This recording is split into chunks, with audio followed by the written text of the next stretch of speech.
First contact. The Solari Empire was dying, not from war or plague, but from something far more insidious, the complete inability to feel connection. Their species had evolved beyond physical touch thousands of years ago, replacing it with cold, efficient telepathic communication. Now, after centuries of technological advancement and territorial expansion, they faced extinction from within. Birth rates plummeted as their people lost the ability to form meaningful bonds. High Chancellor Varric stood before the Council of Worlds, his crystalline form reflecting the dim light of the chamber. "Our greatest minds have failed us," he announced, his telepathic voice resonating through the minds of the assembled leaders. "We have searched the galaxy for a solution, and at last, we may have found hope in the most unlikely of places." A holographic display materialized, showing a small blue planet orbiting an unremarkable yellow star. The inhabitants call it Earth. Their species, humans, possess something we have lost: the capacity for emotional connection. They thrive on physical contact, on something they call affection. The council members shifted uncomfortably. The very concept was alien to them. Maya Rodriguez received the assignment on a Tuesday morning, just as she was finishing her coffee. As Earth's leading genopsychologist, she was used to unusual requests, but this one made her pause. "They want me to teach an entire alien civilization how to feel," she asked her supervisor, Dr. Chen. "Not exactly," he replied. "They know how to feel. They've just forgotten how to connect. The Solari are desperate, Maya. Without intervention, their species will be extinct within 2 generations." 3 weeks later, Maya stood in the Grand Hall of the Solari High Council, feeling distinctly out of place among the towering crystalline beings. She was the first human to set foot on their homeworld, and the weight of responsibility pressed heavily on her shoulders. "Ambassador Rodriguez," Chancellor Varric addressed her, "we have studied your species extensively.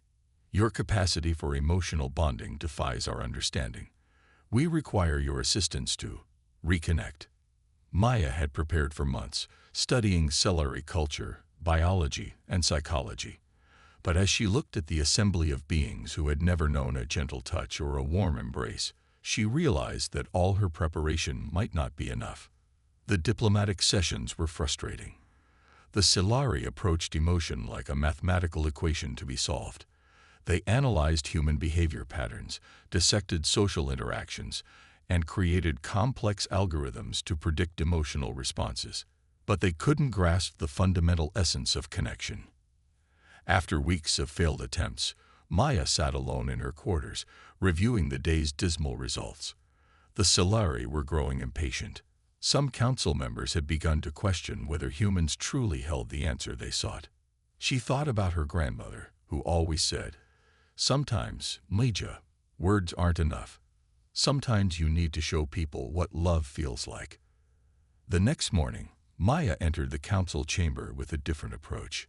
Instead of her usual presentation materials, she carried only her determination and an idea that seemed insane. "Chancellor Varric," she began, "I believe we've been approaching this incorrectly. Connection cannot be taught through theory alone. It must be experienced." The council murmured, or rather, their telepathic equivalent created a buzzing sensation in her mind. "What do you propose?" Varric asked. Maya took a deep breath. "On Earth, we have a gesture of comfort and connection. It's called a hug. With your permission, I'd like to demonstrate." The chamber fell silent. Physical contact was not just uncommon among the Solari, it was taboo. Their crystalline bodies were considered sacred, untouchable. Varric hesitated. "This hug. Explain its purpose." "It's a way of saying you are not alone without words. It's comfort, support, and connection all at once. It tells someone that they matter, that they're cared for." The silence stretched on. Maya could feel the tension in the room, the weight of countless eyes upon her. Finally, Varric stood. "Very well. For the sake of our species, I will allow this demonstration." Maya approached slowly, aware of the historical significance of this moment. She could feel the council's apprehension, their confusion, their fear. "Chancellor," she said softly, "I'm going to put my arms around you now. You don't have to do anything. Just allow yourself to feel." She wrapped her arms around Varix's crystalline form. He was cold to the touch, like polished stone, but as she held the embrace, something remarkable happened. A subtle warmth began to emanate from within him, and his rigid posture slowly softened. For 30 seconds, the chamber remained absolutely still. Then Maya felt it, a slight tremor running through Varix's form. When she stepped back, she saw something unprecedented, a faint, pulsing glow emanating from his core. What? Varix's telepathic voice was uncertain, almost vulnerable. What was that sensation? That, Maya replied with a gentle smile, was connection. The chamber erupted into chaos. Some council members recoiled in horror at the breach of protocol. Others leaned forward, fascinated by the glow that continued to pulse within their chancellor. I felt. Varix struggled to find words in any language. I felt. Not alone. Maya nodded. That's exactly right. And that feeling. It's what we call warmth. Not physical warmth, but emotional warmth. "Show us again," demanded Councillor Thrix, stepping forward. "Show me this." Hug. One by one, against all cultural taboos, the council members approached Maya. Each embrace produced the same result, a gentle glow that started in their cores and spread throughout their crystalline bodies. By the end of that extraordinary session, the council chamber was filled with softly glowing Silari, each experiencing something they had no words to describe. "This changes everything," Varix declared. "We must share this with our people. But I fear," he paused, his glow dimming slightly, "I fear not all will be willing to embrace such change." Maya understood his concern. Revolution, even one born of compassion, always faced resistance. "Change is often frightening," she agreed. "But Chancellor, your people are dying from disconnection. This may be frightening, but it's also hope." As news of the breakthrough spread across the Silari homeworld, reactions were mixed. Some celebrated the discovery, eager to experience this newfound connection. Others, particularly the traditionalist faction led by Elder Zorin, denounced it as heresy. "We have evolved beyond such primitive needs," Zorin proclaimed in a planet-wide broadcast. "This human corruption will destroy our purity, our advancement." But for many Silari, it was already too late to turn back. They had felt something real, something vital, and they craved more. Maya worked tirelessly in the following weeks, training volunteer connection ambassadors who would spread throughout Silari society, teaching others how to embrace and connect. The simple HUD became a symbol of revolution, of hope, of survival. Each day brought new breakthroughs. Silari, who had never known the comfort of physical contact, discovered joy in holding hands. Parents who had raised children in emotional isolation learned to cradle their young. Partners who had coexisted in cold efficiency found warmth in each other's embrace. The glow phenomenon became more pronounced with practice. Silari, who regularly engaged in physical connection, developed a permanent soft luminescence, a visible sign of their emotional growth. Maya documented everything, sending regular reports back to Earth. Her colleagues were astounded. No one had predicted that something as simple as a HUD could transform an entire civilization. But as the movement grew, so did the opposition. Elder Zorin and his followers began actively sabotaging connection sessions, spreading fear about the human contamination.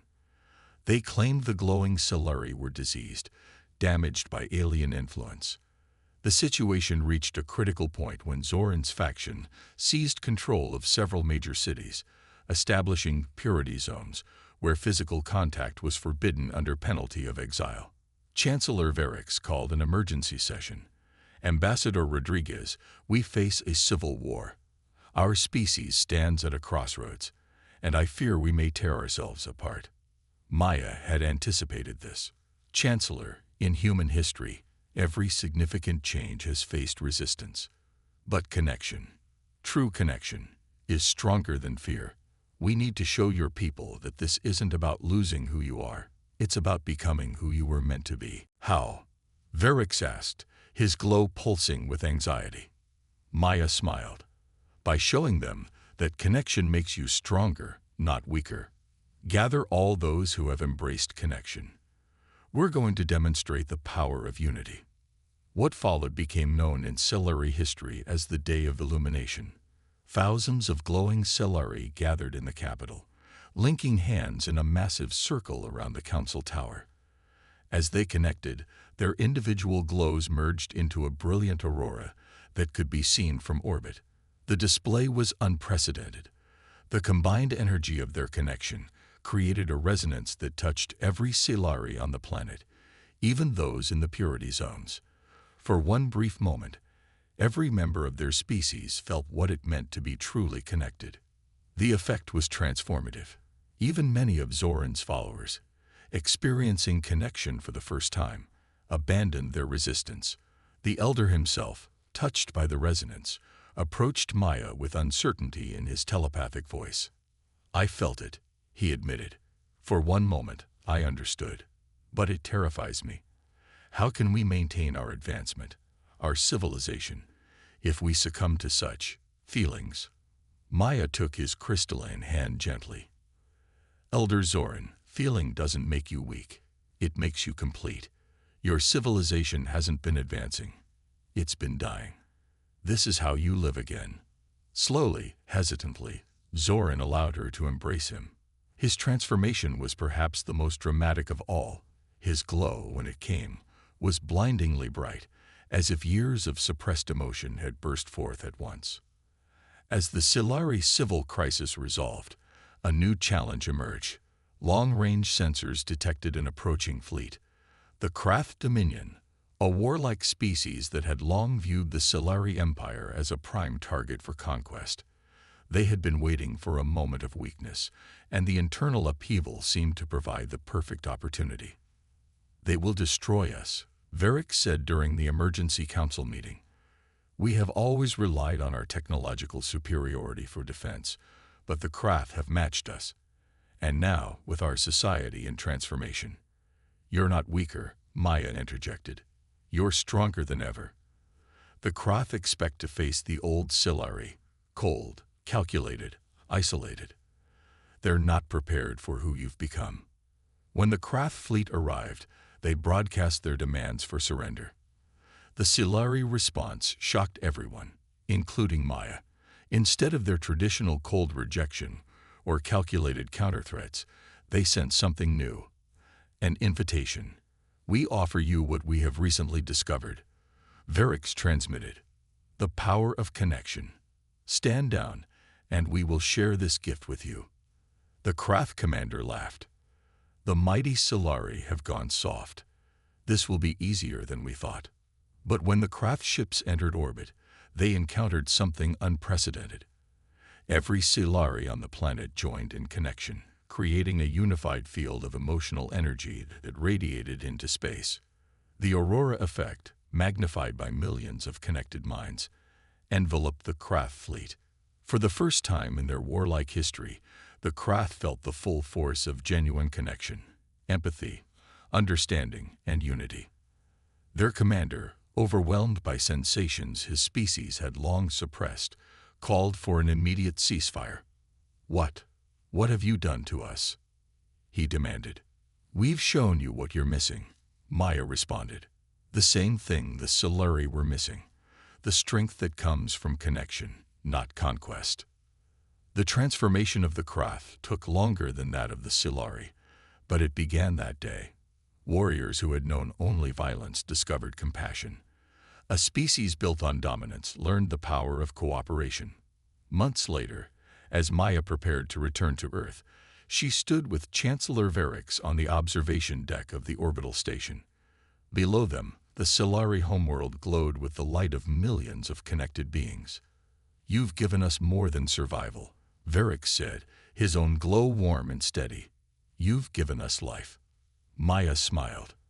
"I gave you a hug, Chancellor. You and your people did the rest." "Will you return?"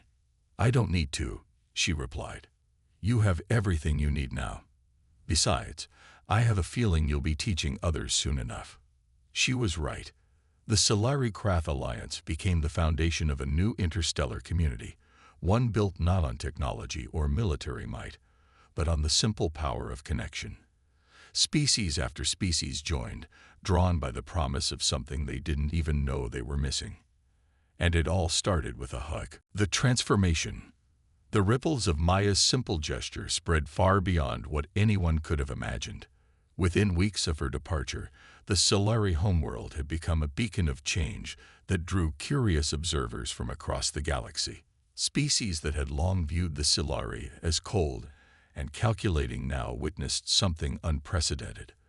A civilization reborn through the power of connection. High Chancellor Varric stood before the newly formed Council of Unity, his crystalline form radiating a steady, warm glow that would have been unthinkable mere months ago. The chamber itself had been redesigned, the cold, distant seating arrangements replaced with a circular formation that encouraged eye contact and proximity. "We have received inquiries from 17 different species," Varric announced, his telepathic voice now carrying undertones of warmth that the old Solari language had lacked. "They wish to understand what has happened to us. More importantly, they wish to experience it themselves." Councillor Thrix, once among the most rigid traditionalists, now glowed with enthusiasm. "We must share this gift. As we were saved from extinction, so too might we save others." But not all were convinced. In the shadowed corners of Solari society, resistance still simmered. Elder Zoran, though transformed by his encounter with Maya, found himself caught between two worlds. His followers, those who had fled to the outer colonies during the Day of Illumination, viewed his glowing form with disgust and betrayal. "You were supposed to preserve our purity," accused Vorin, Zoran's former protege, during a clandestine meeting in the abandoned crystal mines of Nexus Prime. "Instead, you've become infected like the rest." Zoran's glow dimmed with sadness. "Vorin, what I experienced, it wasn't infection. It was awakening. Our species was dying. We were evolving." Vorin interrupted, "Transcending the primitive needs of lesser beings, and now you would drag us backward." The exchange ended in bitter silence, but Zoran knew this wasn't over. The resistance, though diminished, remained dangerous. They had access to ancient technologies, weapons from a time when the Solari were conquerors rather than philosophers. Meanwhile, the transformation continued to unfold in unexpected ways. Solari scientists discovered that their newfound emotional connections enhanced rather than hindered their intellectual capabilities. Research teams that embraced physical contact and emotional bonding solved problems that had stymied them for decades. Dr. Carrix, head of the Quantum Studies Division, made a breakthrough in faster-than-light communication while holding hands with her research partner. The emotional resonance creates quantum entanglement at a level we never thought possible, she explained to an astonished scientific community.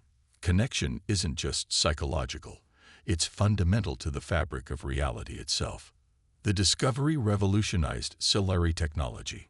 Ships powered by connection-enhanced quantum drives could traverse the galaxy in days rather than months. Communication networks amplified by emotional resonance allowed instantaneous contact across vast distances. But with advancement came new challenges.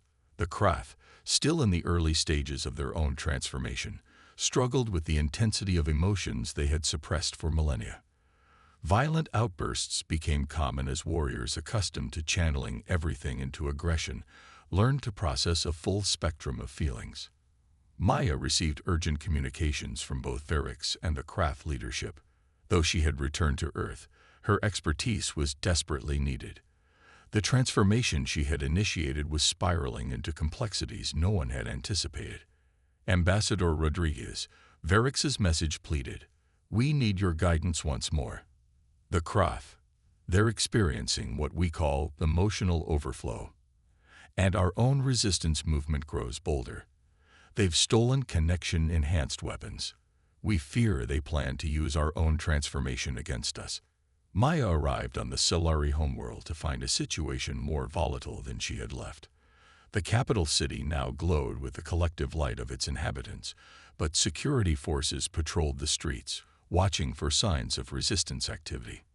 Her first stop was the Krath embassy, where Ambassador Kryn waited. The massive warrior's scales flickered with unstable patterns of bioluminescence, the Krath equivalent of the Solari glow, but erratic and dangerous. "Your gift has cursed us," Kryn growled, though his words lacked true hostility.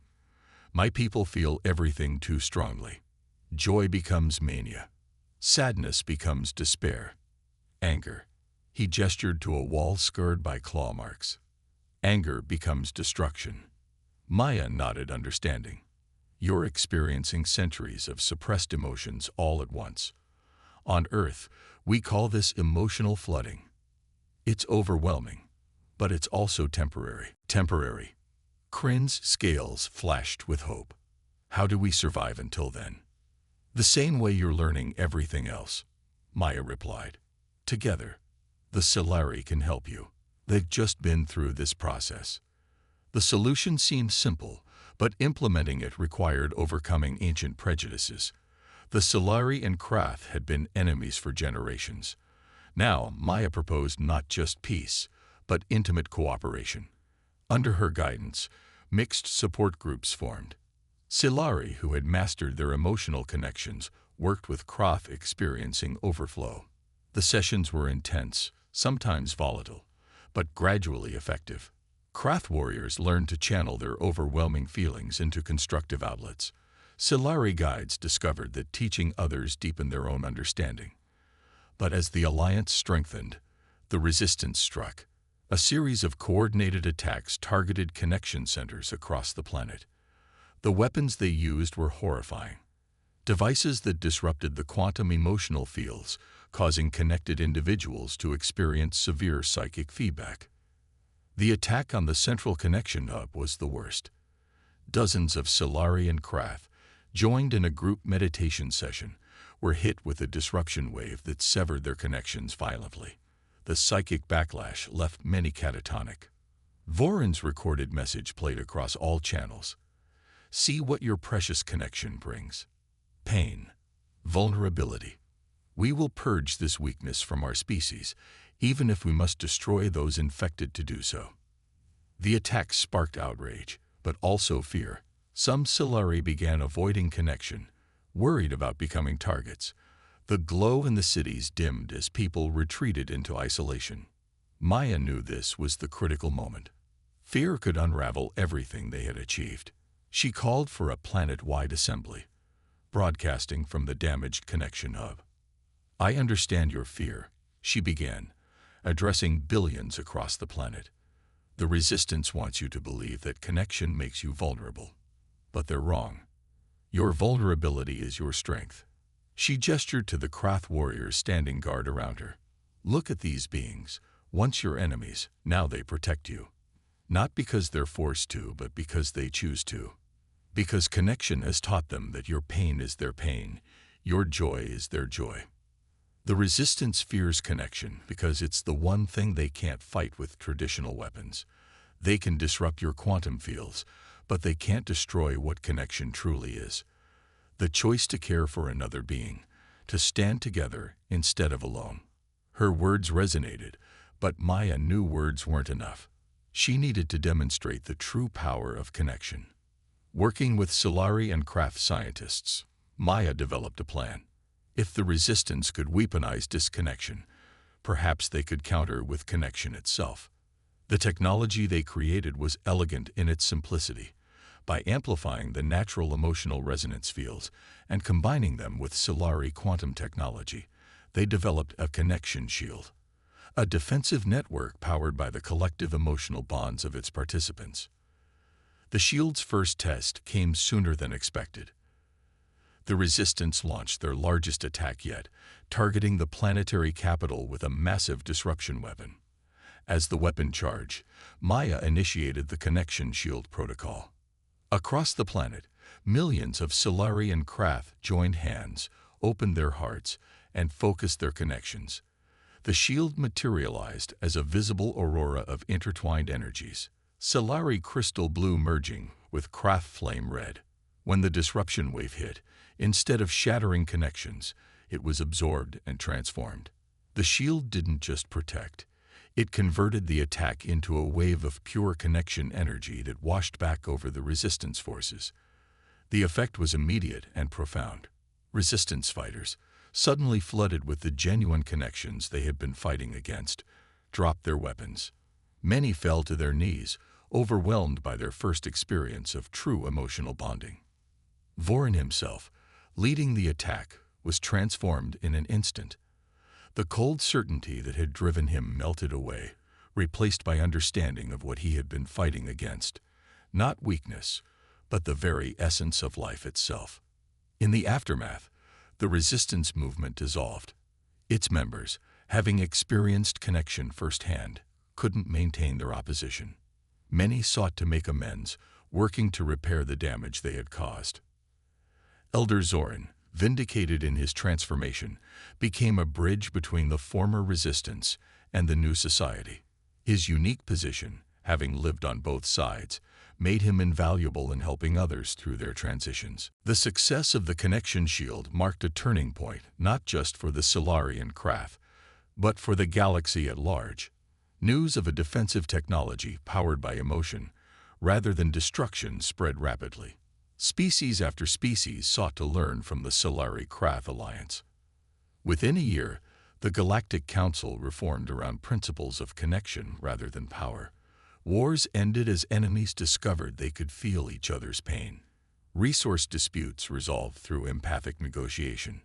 The galaxy entered an unprecedented era of peace and cooperation. Maya watched these developments with wonder and pride. What had started as a desperate attempt to save one dying species had transformed the entire galaxy. The simple act of offering a hug had created ripples that changed the course of civilization. During the first anniversary celebration of the Day of Illumination, Maya stood before a gathering of representatives from hundreds of worlds. Varix presented her with the newly created symbol of universal connection, a crystalline sculpture that pulsed with the combined glows of every connected species. Ambassador Rodriguez, Varix addressed her, his voice resonating with the warmth of millions. You gave us more than survival.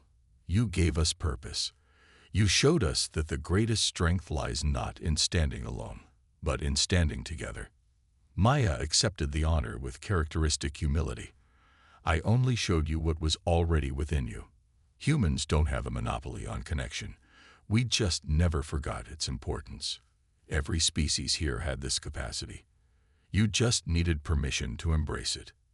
As the celebration continued, Maya found herself surrounded by beings of every shape and size, all glowing or radiating their own forms of connection energy.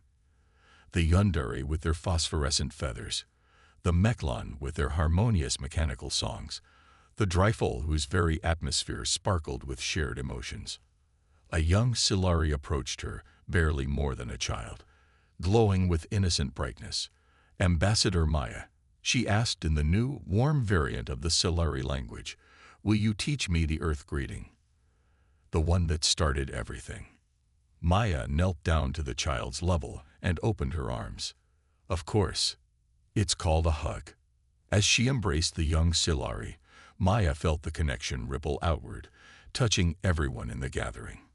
In that moment, she understood that this was no longer just about hugs or physical touch. It was about the fundamental truth that all beings, regardless of their form or origin, shared the same basic need: to know they weren't alone in the universe.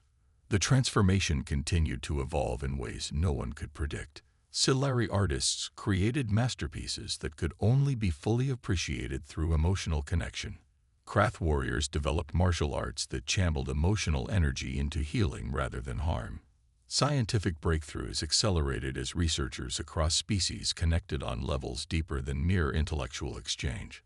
The Connection Academy was established on the Solari homeworld, where beings from across the galaxy came to learn the art and science of emotional bonding. Maya served as its first director, though she insisted the title be First Hugger, rather than anything more formal. Years passed, and the galaxy flourished.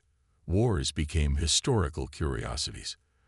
Poverty and inequality diminished as connected societies naturally shared resources. Environmental destruction reversed as species felt their planet's pain as their own. Not everything was perfect. Connection brought its own challenges. The pain of loss was felt more deeply, disagreements carried emotional weight, and privacy required new definitions. But these challenges were faced together, with the understanding that shared burdens were lighter than those carried alone. On the 10th anniversary of First Contact, Maya returned to Earth for a brief visit. She found her homeworld transformed as well. Humanity, inspired by the changes they had catalyzed in the galaxy, had embraced connection with renewed purpose. Global conflicts had ceased. Environmental restoration projects flourished. The planet glowed with the same light of connection that now illuminated countless worlds. As she stood on a hill overlooking her childhood city, now radiant with the energy of human connection, Maya reflected on the journey that had brought them all here. A communication from Varix interrupted her reverie. "Ambassador, we have detected a new species at the edge of known space. They appear to be in crisis. Their star is dying, and they're seeking refuge. The Galactic Council has voted unanimously. We would like you to lead the contact mission." Maya smiled. "Tell them we're bringing hugs." The response came with warm amusement. "Already assumed, Ambassador. The ship is waiting." As Maya prepared to embark on another mission of connection, she realized that the title of the ancient Earth story had come true. Give the right response for a hug, and they will never forget you. But it wasn't just about being remembered. It was about creating a universe where no one ever had to feel alone again. The Solari had learned that humanity's true power lay not in technology or military might, but in the simple truth that connection was the fundamental force of the universe. And in sharing that truth, they had helped create a galaxy where every being, regardless of form or origin, could know the warmth of belonging. Years from now, histories would be written about the great transformation, the moment when the galaxy chose connection over isolation, understanding over fear, and unity over division. And at the heart of every telling would be the story of an Earth ambassador who dared to offer a hug to a crystalline alien chancellor, and in doing so, changed the destiny of countless worlds.